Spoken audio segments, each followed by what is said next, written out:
I think part of what makes my work successful is the integrity behind it.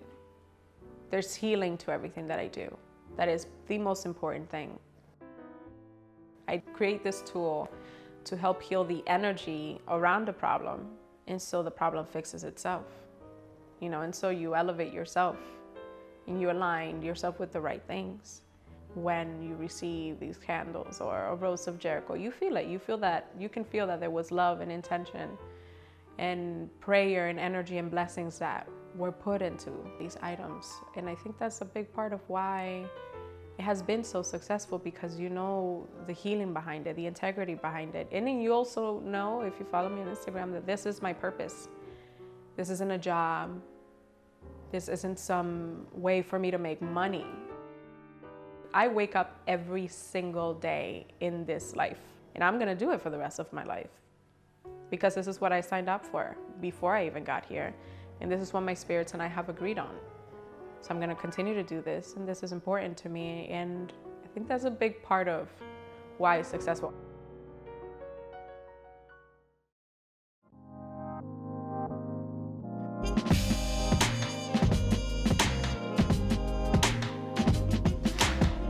So Haus Of Hoodoo started as a platform. It was a platform that I created to share my experience, to share my stories. I wanted to be able to connect people on a spiritual level, and just to remove the glamour. It's not a pretty process, and that's why I created Haus Of Hoodoo. That's a space for me to share, and then for others to also understand that they weren't alone in their experiences, and that the reality of being a spiritual worker and being a witch and being a healer doesn't look like the images on Instagram. So as a witch, I believe every witch has her strongest element, that part of her practice that she strongly connects to, whether it's water, fire, earth, air, and it has nothing to do with your astrological sign, or it has everything to do with your astrological sign. Who knows? I just know that every witch has her own thing that she connects to. And to me, it's always been fire. In my island in Dominican Republic, there's this thing where the power goes out throughout the day. So you have like electricity allowance throughout the day. And so being surrounded by fire at night was a natural thing. We always had candles. And I just felt so comforted when we had candles around. And whenever I couldn't go to sleep, I just watched the flame dance and the wax drip, and that was like meditation. And I'd fall asleep to that. And there's this whole myth or lore about you set a candle out for your spirit so your spirits can find their way home. That's one of the reasons why I love candle magic. It's like that little truth is in the back of my mind.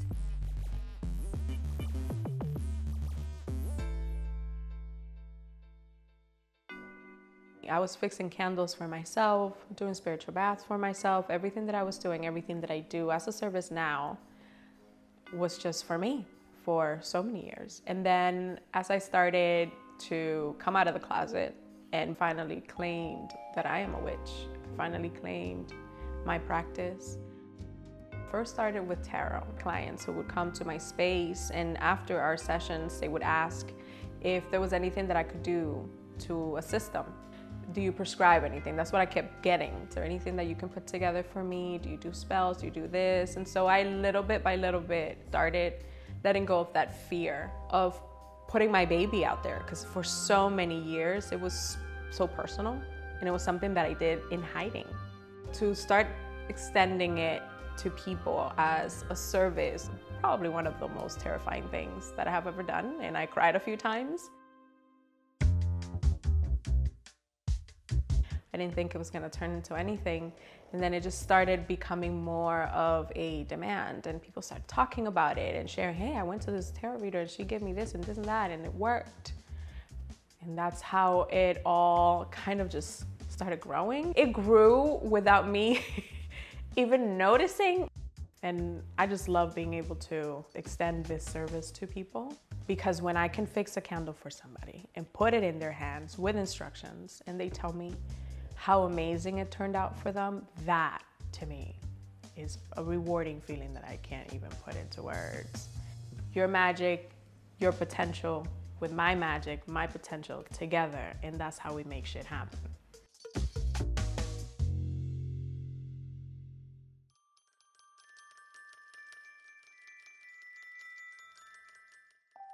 I'm a person of big faith. I don't need to see it. I believe it. And even when, you know, shit hits the fan and it's messy and it sucks, I don't look at it as a negative thing. I look at it as, spirits are up to something. Oftentimes people ask me, am I on the right path? Is there something I can do to be on the right path? You're always on the path. The moment you were ejected out of your mother's body, you're on the path, honey. There's no wrong path, right path. You are on the path. You might get rerouted, maybe fall on your butt a few times, distracted by something sparkly, but you're always on the path. You have to trust that every turn means something. Every rerouting means something.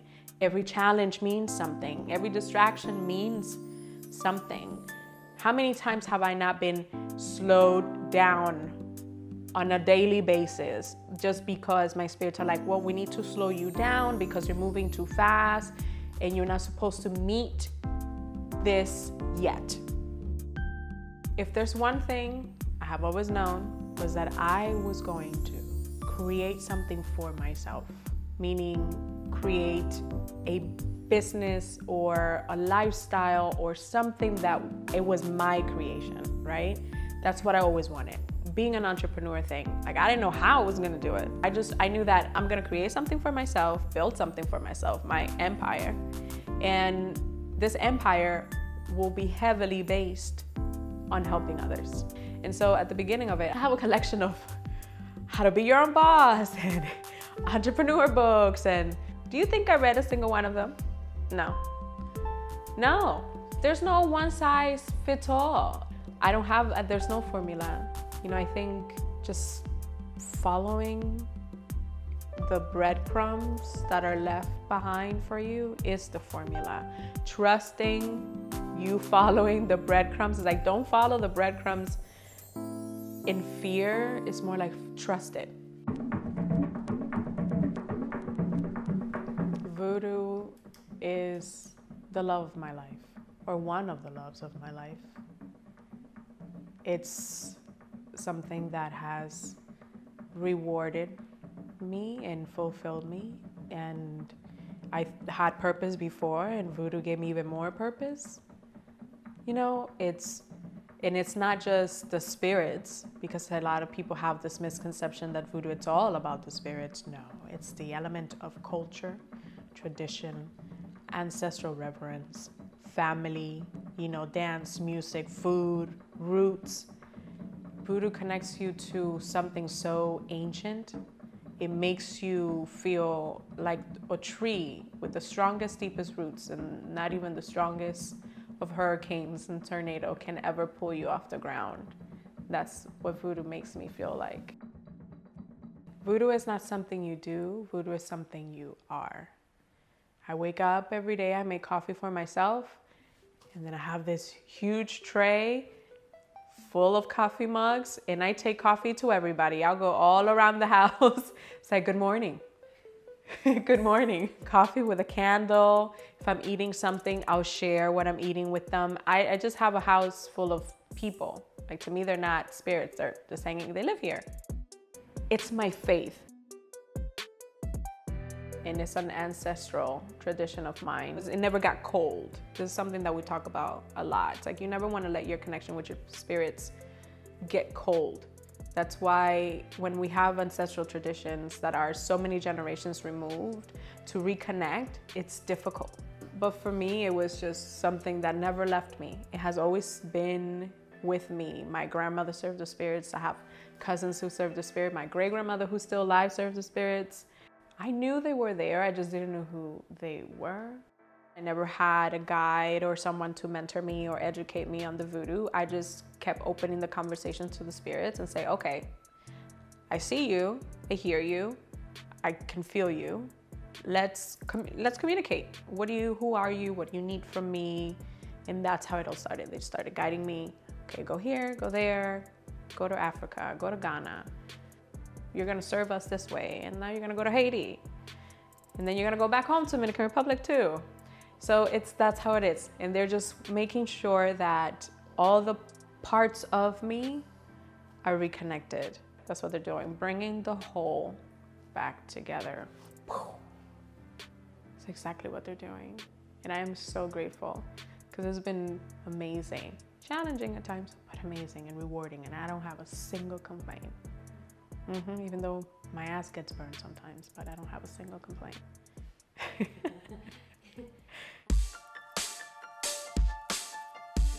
There's the part of me, you know, that is part of my spirituality, part of me being a spiritual being and spirit worker, that it is very defined. And there's the part of me that is constantly evolving and growing, and new things are being introduced, and I'm never bored and never stagnant. Like, it's always changing, and I like it. Keeps me on my toes. Like, I'm a creator. That's where my heart is getting my hands into something, just feeling it, praying over it, connecting to it, putting recipes together, testing out recipes. I'm like a cook. My magic is cooking. The purpose and the integrity behind my business is that what I do is a service. And though it might look like a product, it is not a product, it's a service. Because I'm not just packaging something and sending it to you. I am preparing it for you. Even the Rose of Jericho itself, she goes through her own process of being blessed. With prayer, there's some stuff that I put in her that I will not share, but there's some things that I put in her, which is what makes her so magical, to the point where some people say the plant even talks to them. Everything that I do, I bless it for you. I am infusing it and waking up its magic for you, and then sending it to you with instructions. I am of service. I never stop being a witch. There's no clock in, clock out. I never stop being a healer. There's no punch clock. No, if I'm off the clock from being of service or fixing candles, what do you think I'm doing? I'm here in my apothecary, just like writing down recipes, and it's not work for me. I love it. I pour my whole heart into everything that I do. And that was what I defined, and what I still define as success, is living this life every single day. Being in my magic every day, being in my purpose every day, being in this healing every day, being in this energy, being a witch every single day, being a voodooisant, a woman who serves the lua, the spirits and the voodoo, every single day. This is my success. And I think that pours into everything else that I do.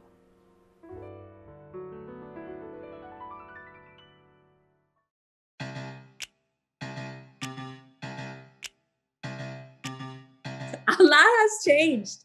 A lot has changed since I saw you in September of 2018. It feels like ages ago. It feels like I've lived at least 5 different lives in between all of that. I'm letting Haus of Hoodoo to grow at her own pace. I feel like she's my baby, and I'm just here kind of like watching her, you know, like a mom, like, no, oh, don't step there, and don't put that in your mouth. That shit that I,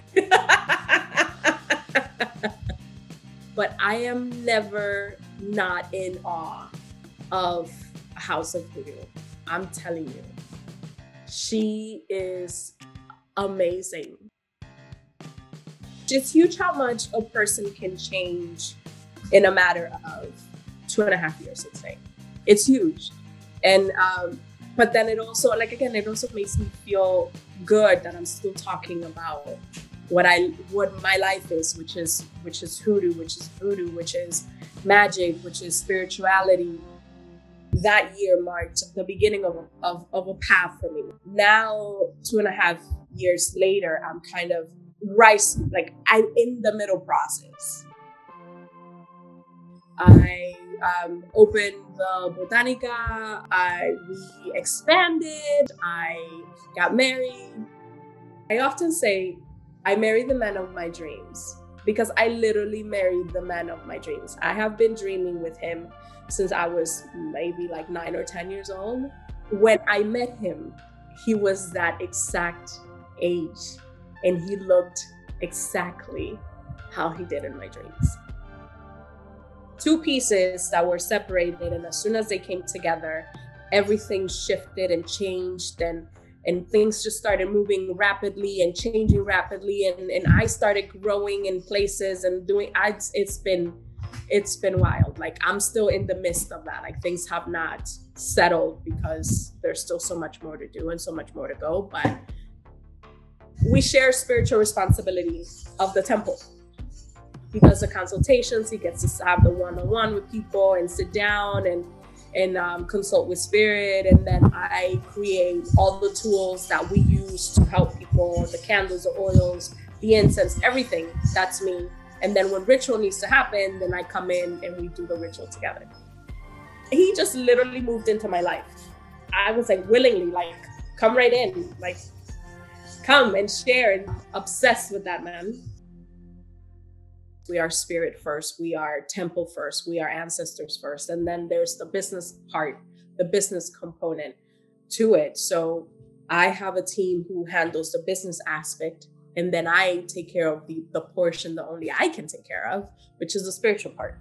There is so much good, there's so much positive that comes with having a team. And then there's also so much pressure that comes with having a team. Because before, if something happened, it was just me. Now if something happens, I have a whole team to fend for, to protect. That part has been interesting, and I don't think I've given myself the time to process it. I don't think there is a processing aspect of it. You kind of just got to go with it and let go and let God. But I, no complaints. Like, this is wonderful. It's wonderful. I love it.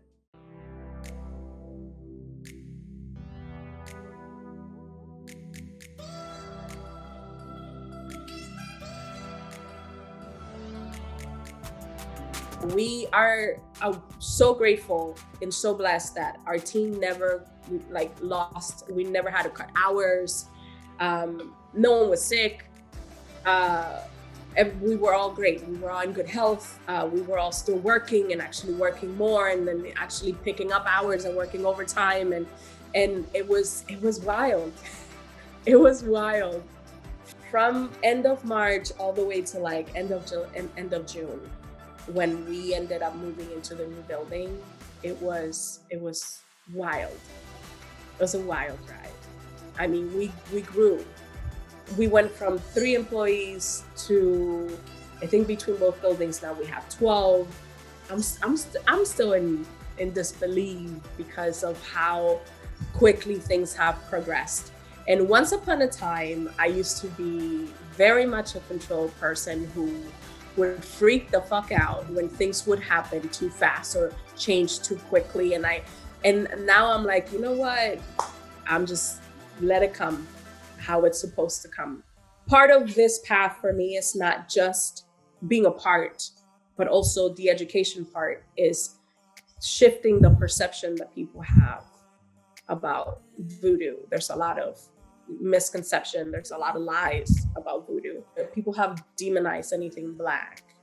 And so part of my path with this is not just to be part of it, but to educate. With all the hard and the negative that has come from COVID and the pandemic and the protests, there's also been a lot of light shine in the right direction, which is light that the Black community needed, was due and owed for a while.